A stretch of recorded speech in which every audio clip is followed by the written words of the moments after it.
Welcome to our channel. Today we how to configure ShipStation for order routing and dropshipping, detailed guide step by step clearly. First, log into your ShipStation account.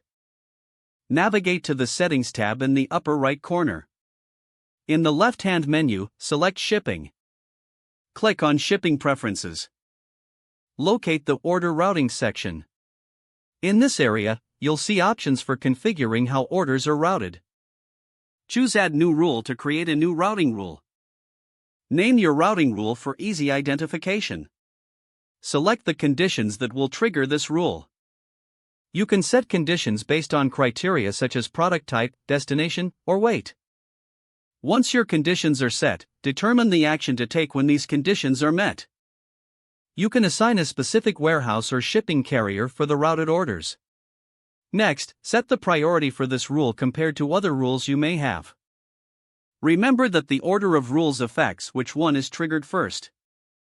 Review your rule configuration for accuracy. Click Save to apply your new order routing rule.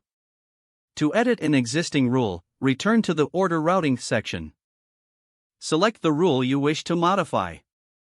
Make the necessary changes and click Save again. If you need to delete a rule, simply select it and click Delete. After configuring your routing rules, conduct a test order to ensure they work as expected. Review the reports under Orders to monitor how orders are being routed. Fine-tune your rules as necessary based on the performance data you gather. Keep your routing rules updated as your business evolves.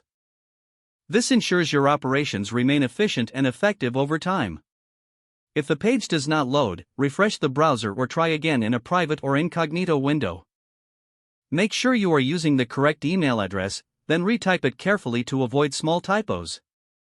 If your password is not accepted, use the reset option and create a new strong password you can remember. Don't forget to like this video and subscribe to our channel for more step-by-step tech guides.